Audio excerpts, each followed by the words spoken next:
Anak perempuan ini bukan anak kecil biasa. Ia harus berhadapan dengan mafia Rusia di umurnya yang baru menginjak 10 tahun. Bos Rusia itu mengancam akan menyiksanya jika anak perempuan itu tak memberikan angka yang sudah ia hafalkan. Pertanyaannya, bagaimana ini bisa terjadi? Anak yang bernama Mei ini adalah anak yang jenius dalam matematika. Saat ia bersekolah, ia selalu menyalahkan gurunya karena sering menggunakan rumus matematika yang lambat. Sang guru hanya bisa bengong dan merasa malu karena semua siswa menertawakannya. Semenjak dari situlah, Mei dipanggil oleh kepala sekolah dan disuruh untuk pindah ke sekolah lain. Ia merasa Mei terlalu pintar di sini dan harus dipindahkan ke sekolah khusus. Karena tak punya pilihan, Mei harus menyetujui saran itu demi masa depannya. Ia harus berpamitan ke teman-temannya dan berharap mereka tak akan melupakannya setelah pindah nanti. Tapi disinilah semua bencana itu bermula. Tiba-tiba saja Mei ditarik oleh seorang pria dan dimasukkan ke dalam mobil.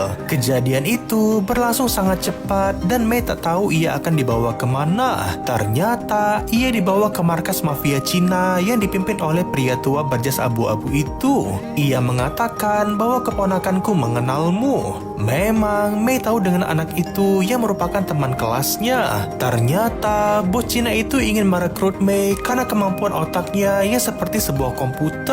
Bos Cina itu menjelaskan bahwa ia tak suka dengan data digital yang selalu meninggalkan jejak. Ia membutuhkan otak seperti Mei yang bisa menghafal angka untuk memperlancar bisnisnya. Awalnya Mei menolak tawaran itu mentah-mentah dan bos Cina itu mengacak-ngacak sempoa di depannya. Ia mengancam Mei untuk mengerjakan sempoa itu atau ibunya akan dibunuh. Mei pun dengan sigap mengerjakan sempoa itu ke bentuk awalnya. Tak disangka Mei ternyata bisa mengerjakannya dan mengingat setiap angka sebelum teracak tadi. Melihat hal itu, bos Cina itu sangat senang dan mengatakan ia akan memberikan tawaran terakhir. Karena Mei adalah seorang yatim dan ibunya sedang sakit keras, bos Cina itu menawarkannya pekerjaan di Amerika dan mereka yang akan membayar pengobatan sang ibu. Tak hanya itu, ia juga mengenalkan pria Cina di belakangnya yang akan menjadi ayah angkat barunya. Dengan semua tekanan ini, Mei hanya bisa diam dan terpaksa setuju daripada ibunya kenapa-napa. Dan beginilah pekerjaan Mei sekarang. Ia harus menghitung seluruh bisnis mafia Cina di pasar ini dari tahun lalu dan perbedaannya dengan tahun ini. Ia menghitung pendapatan dan pengeluaran serta apakah bisnis itu sedang untung atau malah merugi.